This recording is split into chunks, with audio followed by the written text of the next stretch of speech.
Oke, Assalamualaikum warahmatullahi wabarakatuh. sobat-sobatku semuanya, kita balik lagi ya. Maaf ya, kita tinggal ngerokok dulu tadi. Lama, 2 batang 3 batang lah. Padahal dulu kita sambil ngerokok ya, ngetek ya. Dulu. The best banget. Ada itu si Gala nyuruh, bang, kayak dulu lagi dong. Sambil Sambil ngopi, gitu. megang mic. Terus Iya sih, gerah-gerahan, bau kolem. Lu rasain anjir, gak ada enak-enaknya. Jualan Lampung kan? Iya. Tapi mantap sih. Gue pengen ketemu dah teman Kliwon yang gitu-gitu tuh. Pengen nguliahin sampai S3 ya bawaannya.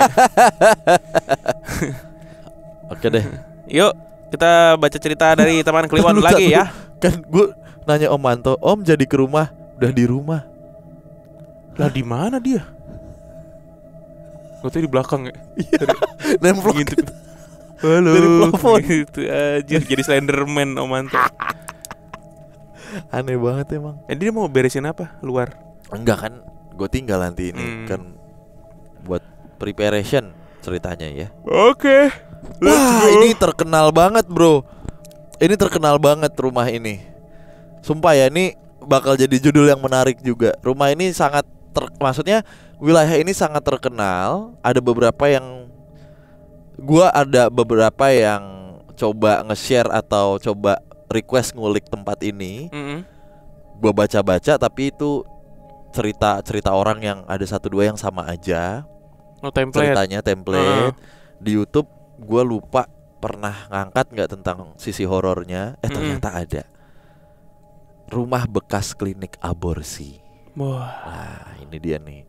Ini terkenal banget nih. Jadi dulu ceng-cengannya karena gue deket sama daerah ini kan. Iya. Sebenarnya tidak wise dan sangat disayangkan ini jadi bahan bercandaan sih. Cuman kayak waktu itu anak-anak begundal anak-anak zaman remaja dulu gitu ya. kayak, lo mau ke Cikini ya? Lo mau ke Cikini ya? Gitu. Zaman dulu masih ya jahiliyah. Jadi sekitar tahun 2017 keluarga gue beli sebuah rumah tapi kondisinya sengketa. Rumah itu ada di daerah Cikini Jakpus. Nih gila, yang beli rumahnya keren. Emailnya catat nggak? Ada ya. Rumah itu ada di daerah Cikini Jakpus ya. Untuk sebagian orang daerah Cikini ini udah jadi rahasia umum untuk praktek ilegal tersebut. Karena cukup banyak tersebar di daerah sana. Long story short lah ya. Sengketa tersebut sudah selesai dan tibalah waktu di mana kita harus renovasi. For your info, gue punya sedikit kemampuan untuk berinteraksi dengan makhluk gaib yang gue dapat dari keturunan keluarga dari salah satu kesultanan di Jawa Tengah. Segera setelah sengketa selesai, mulailah keluarga kita datang ke sana untuk cek kondisi rumah. Rumahnya besar banget, luasnya sekitar 700 meter persegi. Pertama kali datang ke sana, suasananya udah beda, lembab, suram. Dan di beberapa ruangan, even orang normal yang gak sensitif itu bisa ngerasain perubahan suhu antar ruangan dari panas dan pengap jadi dingin dan lembab. Rumah itu punya 2-3 ruangan yang luasnya kayak kamar kos-kosan gitu mas. Kita pikir itu adalah kamar ART atau asisten rumah tangga karena letaknya di belakang. Kondisi pintunya terkunci. Tapi karena kita bawa tukang, dijebolah pintu tersebut. Setelah dijebol, kita semua kaget banget karena di dalam 2 kamar tersebut masing-masing punya tempat tidur untuk perempuan melahirkan. Yang ada 2 tiang untuk menyanggah kaki. Lebih detailnya, yang sudah pernah datang ke dokter kandungan pasti ngeh bentukannya. 2 buah meja medis stainless beroda untuk taruh alat-alat medis pun masih ada di situ. Dan gilanya, alat-alat tersebut masih ada. Beberapa bahkan masih ada nodanya. Sorry, gua gak mau berasumsi itu adalah noda darah, tapi warnanya mirip banget sama darah kering. Bau ruangan itu, amis dan anyir karena gak ada ventilasi sama sekali. Dindingnya dilapisin sama peredam kayak di studio band gitu mas. Oh. Sontak keluarga gue dan tukang langsung nyebut dan istighfar. Hmm. Penglihatan gue beda banget sama orang lain yang ada di situ. Karena gue melihat ada sosok perempuan dengan pakaian jubah pasien operasi warna hijau. Maaf sekali lagi, di jubah dekat selangkangan itu banyak bercak merah. Kalau misalnya memang ini terlalu frontal, di take down aja atau di rephrase. Tapi menurut kita nggak apa-apa lah ya, aman ya. Sosok ini duduk menghadap ke pintu masuk di mana kita berdiri. Anehnya, posisi kepalanya terbalik. Jadi dagu itu ada di bagian atas, ubun-ubun nempel di leher. Posisi kepala ubun-ubun tuh jadi nempel di leher. Gua syok. Karena ini pertama kalinya gue lihat yang kayak gini nih bentuknya nih. Dia mukanya datar. Dan datar aja tuh spesifik ngeliatin gue. Bukan ke orang lain yang ada di situ, tapi benar-benar ke gue. Dan saat gue melihat ini, serta ada keluarga dan juga tukang, ini posisinya siang hari bolong. Gue langsung buang muka dan balik badan. Bokap dan nyokap udah tahu pasti ada yang gak beres setelah lihat. Akhirnya benar. Setelah lihat gue yang tiba-tiba cabut tanpa ngomong apa-apa, mereka langsung suruh tutup itu pintu kamar dan lanjutin cek kondisi ke ruangan lain. Terlalu banyak kejadian-kejadian aneh di rumah ini selama proses renov berlangsung. Mulai dari nemuin tulisan Arab gundul dibungkus di kain putih di dalam tembok pas tukang lagi ngebobok, sampai suara rintihan perempuan di 2 kamar belakang. Berkali-kali tukang juga minta keluar karena gak tahan sama gangguannya. Tapi bukan itu cerita utamanya. Suatu hari, gue balik lembur dari kantor. Jam 12 malam baru beres. Gue inget banget itu hari Jumat. Kantor gue deket sama rumah itu sebenarnya.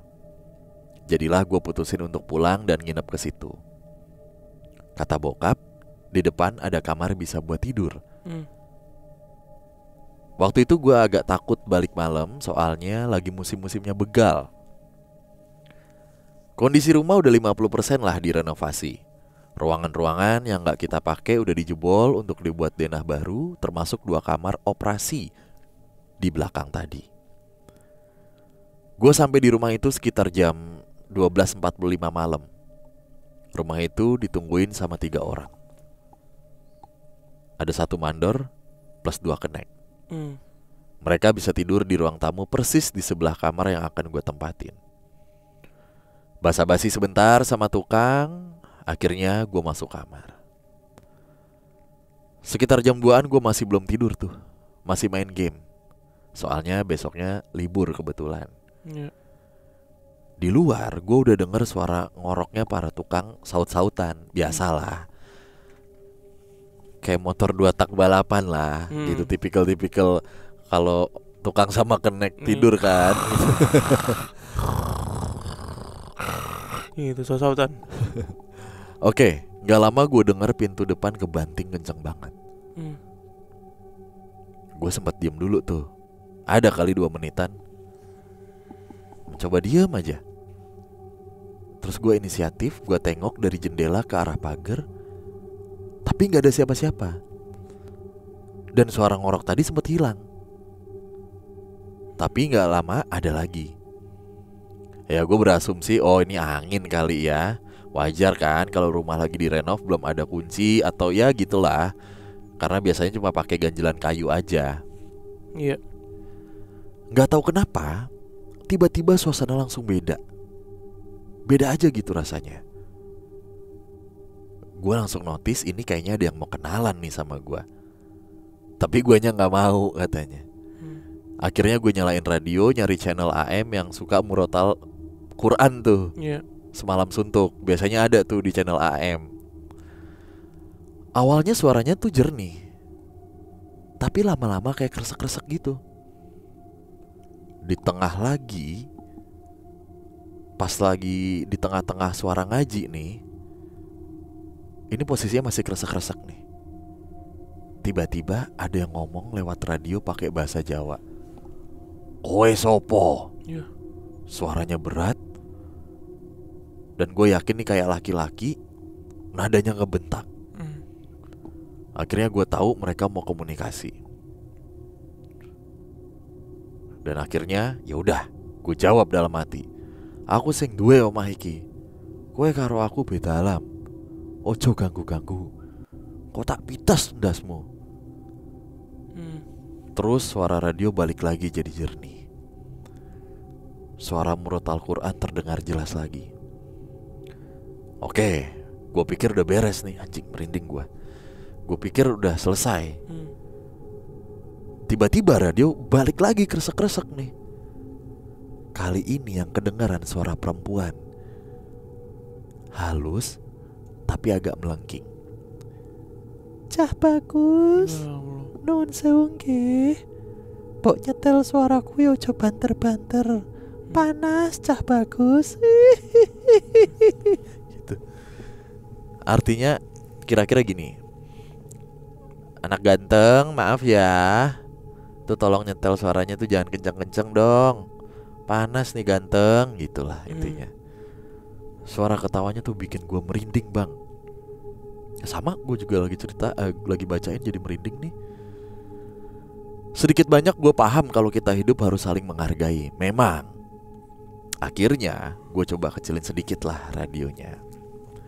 Walaupun agak ketutupan sama suara ngorok para tukang di luar sana. Dan setelah itu suara balik lagi jadi jernih sampai pagi. Setelah gue kecilin. Pagi hari gue bangun buat sholat subuh. Selesai sholat subuh gue tidur-tiduran lagi.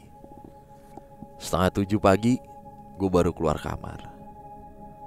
Ternyata tukang 3 orang yang tadi itu udah pada gak ada. Gue kira pada sarapan kali ya di depan. Soalnya di tukang nasi uduk. Oh ternyata benar. Mereka pada di sana lah, duduk-duduk. Gue tanya nih, semalam yang banting pintu siapa? Mereka bertiga cuma lihat-lihatan, gak ada yang ngomong. Akhirnya mandornya tuh cerita. Semalam mereka tuh ditampakin sama perempuan yang kepalanya kebalik mas. Oh sama. Dan baru kali ini sampai ngelihat wujudnya. Sebelumnya tuh gak pernah katanya. Nah suara pintu yang kebanting itu suara mereka cabut keluar rumah dan nutup pintu. Terus milih tidur di warung nasi. Dan di situ gue kaget. Ternyata mereka ninggalin gue sendirian di rumah. Pertanyaan gue, yang orok itu siapa? Kalau mereka pada cabut. Thank you Mas Bimo dan Mas Danu udah dibacain. Sekarang rumah itu udah mendingan setelah diadain syukuran. Walaupun masih suka ada suara merdu dalam tanda kutip yang munculnya gak tahu dari mana. Kapan-kapan gue cerita lagi ya. Selamat malam podcast Malam Kliwon. Selamat malam. Thank you. Ceritanya siapa tadi namanya? Wait a minute. Gak ada sih. Gak ada namanya. Tapi another apa ya, valid person. Apaan, udah bahasa Indonesia aja deh. Ya gitu, kan gue susah kan dulu, gue lama di Birmingham. Yes. Apa namanya? Another monkey shoulder.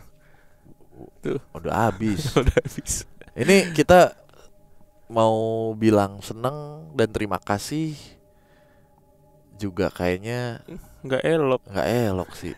Tapi ya makasih sih, akhirnya seneng sebenarnya kita dapat sumber yang valid dari orang yang punya rumah, yang beli rumah di yang situ. beli rumah di situ, yang banyak banget. Kita tuh pengen ngulik ceritanya gitu, disuruh pengen ngulik cerita. Akhirnya kita dapat langsung dari si empunya rumah yang bisa kita tracking. Sore ini juga jadi kita ke sana, Nu. Ayo. Assalamualaikum. Enggak dulu dong. Ya. Enggak gitu, ubi cilembu. Gue langsung gas, ayo dah gas. Gas aja kali ya. Langsung. Ya udah.